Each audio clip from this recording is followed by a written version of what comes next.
you are awoken in the middle of the night by the beating of massive leathery wings, ear-splitting roars, and the crackling inferno of flames destroying your monastery home. You rush out of your domicile and see fellow acolytes taking cover or mobilizing to defend their home. You smell stifling smoke, scorched earth, and charred flesh. You can't linger on the horror as you know you must do something. You see the monster flying in circles above your home. You can't wait for the creature to land, so you rely on your years of training.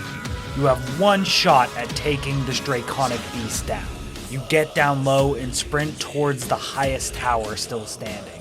As the beast flies by and burns the base of the building, you leap from the top of it. Time slows as you fall. You channel the ki inside you into a disruptive, stunning strike. The momentum of gravity and years of training your muscles create a devastating strike.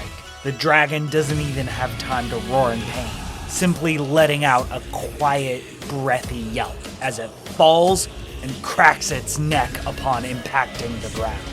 Relying on your body, your training, and your will to fight is the reason hundreds of lives was saved that night. The monk! Where do you even begin with a monk? What even is a monk?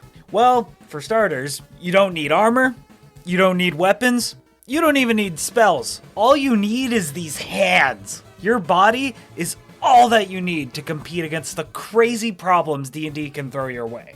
Historically, monks evoke that stoic martial artist on top of the mountain that trains constantly. Generalized for tabletop, monks are the characters that focus on the flow of energy in all beings. You hone the energy inside yourself, and you can redirect the flow in others.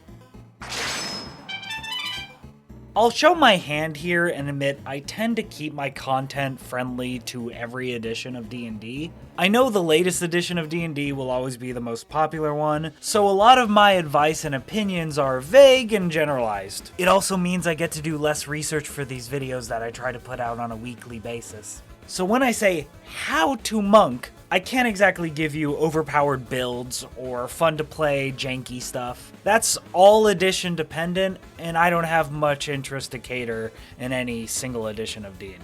Putting mechanics aside, playing a monk should feel like you're riding a razor's edge. Monks are usually not tanky, and yet you need to be in melee, which seems like a total contradiction. But the way I see it is you are a glass cannon similar to the rogue.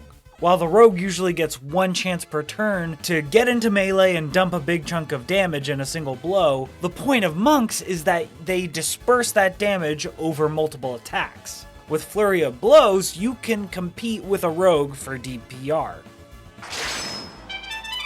Monks are more than just a pugilist. You are more than just some dude who goes up to a dragon and punches it in the face, which conceptually is still pretty cool. But with monks, your body is your weapon. You are a master of your body. You hone it to peak performance. Head to toe, you have sharpened your skills and honed your body, mind, and soul.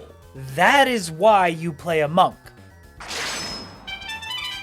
Aang is one of those monks in media I personally grew up with. I feel I could do an entire video on how Avatar: The Last Airbender is an excellent example of how a fun D&D game should look. What makes Aang a good monk is he is constantly being reminded about his role in the world. And I'm not just talking about his place in society, or in this war with the Fire Nation. His role in restoring balance to the entire world. Whether it's from his friends or literally his previous reincarnations, Aang is constantly learning and growing to be a better person, or you could say, a better monk.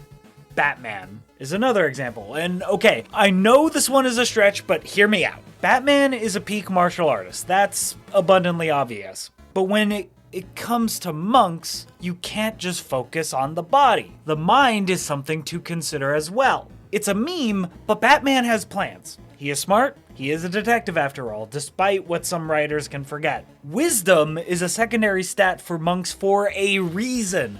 Batman, in my honest opinion, is great when he overcomes the limitations of his human body by playing smart. But better still, and my favorite thing of all, is when Batman has empathy for the villains he is fighting. Understanding your enemy is pivotal in knowing how to dispatch them and defeat them in the most efficient way. I love D&D combat as much as the next guy, but an empathetic plea to a villain and a well-rolled persuasion check can be much more satisfying than just rolling to see who hits 0 HP first.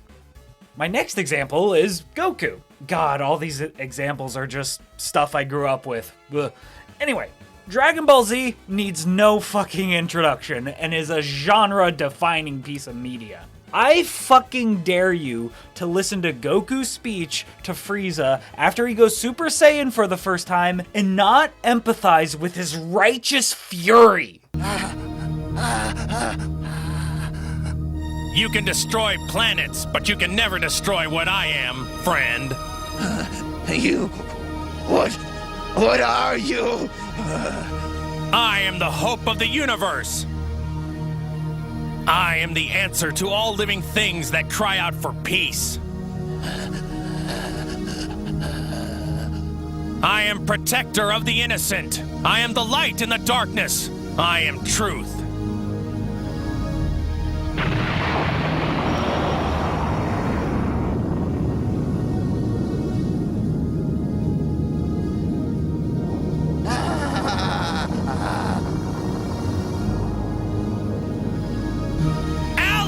To good!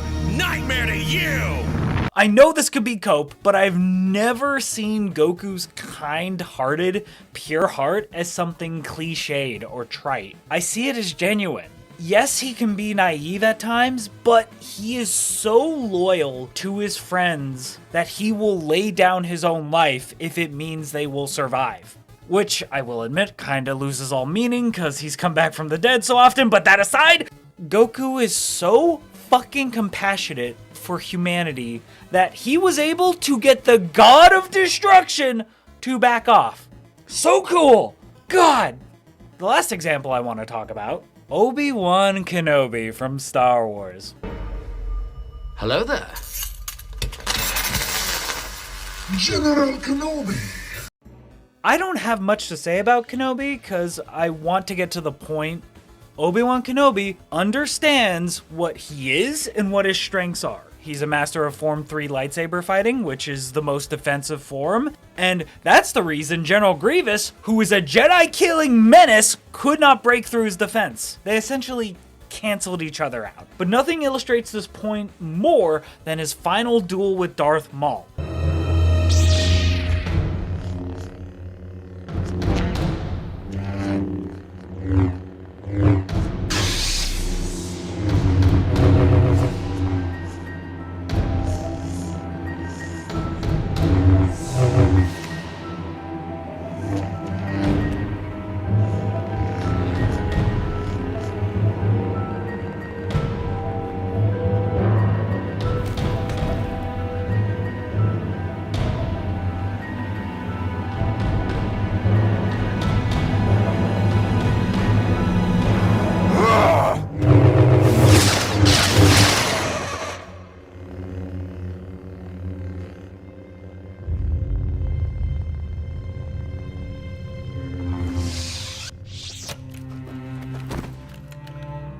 Through wisdom and understanding, he ends the fight in an instant.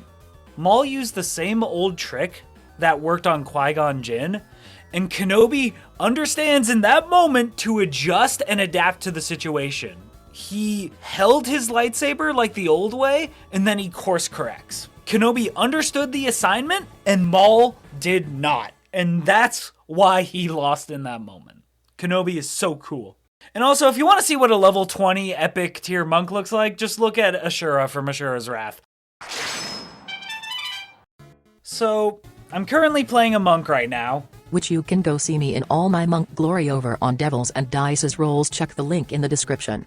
Thank you for the shield, Tara, but anyway. Currently, I'm playing a monk, and I'm constantly thinking to myself, where do I fit into this party? Where do I fit in this world? Where do I fit in this story? How can I better understand where this will go? Where will the pieces fall? Where will this all end? And this must be what introspection has taught me. I understand nothing. You can spend your entire life learning and growing, and you would barely scratch the surface of what the human experience is and what true wisdom is.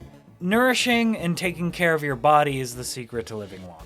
Adapting and changing and problem solving is what your mind needs to keep itself sharp. And if rolling dice and making funny voices with your friends for a couple hours at a time is what it takes to nourish your soul, then I say go for it. Find balance and understanding, and go play a monk. And at this point, you know I have to ask, do you like to play monks? Do you want to now thanks to this video? Let me know in the comments! And feel free to let me know what topics you'd like to see me tackle in future videos. Anyway, thank you so much for watching, good luck with those dice rolls, and take care.